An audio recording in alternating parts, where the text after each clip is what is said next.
Outer radius R2 है। तो आप देख सकते हैं कि इसमें जो हीट का ट्रांसफ़र होगा एक्चुअली वो बीच वाले एरिया में से होगा। तो जो एरिया यहाँ पे वो pi R2 square minus R1 square आ जाएगा।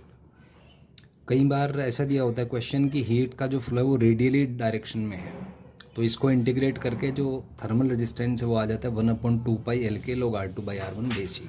ये कॉन्सेप्ट वीडियोस में आप देख सकते हैं इसको। यहाँ पे मैं क्योंकि केवल सिंपल रिजल्ट्स डिस्कस कर रहा हूँ तो मैं इसके डेरिवेशन को यहाँ ओमिट कर रहा हूँ। अगर आप डेरिवेशन देखना चाहते हैं तो कॉन्सेप्ट वीडियोज़ में देख सकते हैं। नेक्स्ट है स्फेरिकल रेजिस्टेंस। तो एक रेडियस R1 है, दो स्फीयर हैं, एक का रेडियस R1 एक का R2 और उसमें हीट फ्लो रेडियल है।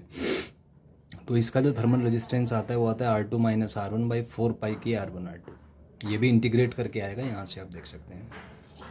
कई बार आपको ऐसा देते हैं कि एक सिलेंडर है R1 का सॉलिड सिलेंडर और उसके बाद एक शेल है जिसका रेडियस R2 है, तो इसका इक्विवेलेंट रेजिस्टेंस क्या होगा। तो आप देख सकते हैं 1 और 2 ये दोनों पैरेलल में होंगे, तो इसका रेजिस्टेंस R1 मान लीजिए, इसका R2 मान लीजिए, तो equivalent resistance R1 R2/R1 + R2 आ जाएगा। नेक्स्ट इज एक क्वेश्चन है कि एक रोड है जिसका एक एंड T1 पे है, दूसरा एंड T2 पे है और ये सिस्टम स्टडी स्टेट में है। स्टडी स्टेट मतलब heat flow input is equal to heat flow output है, मतलब रोड के हर पॉइंट का जो टेम्परेचर है वो कांस्टेंट है। टेम्परेचर अलग अलग है पर किसी पार्टिकुलर पॉइंट पे जो टेम्परेचर है वो टाइम के रेस्पेक्ट में चेंज नहीं होता। स्टडी स्टेट में है सिस्टम।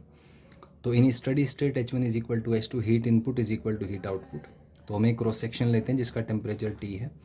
तो मान लीजिए यहाँ से इधर से हीट H1 आया और इधर से हीट H2 गया, तो अगर टेम्परेचर चेंज नहीं हो रहा तो H1 is equal to H2 होना चाहिए।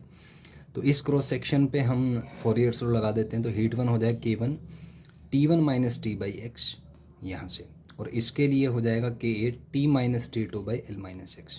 इनको सॉल्व करेंगे तो फाइनली जो एक्सप्रेशन है वो आ जाएगा T is equal to T1 minus x/L T1 minus T2।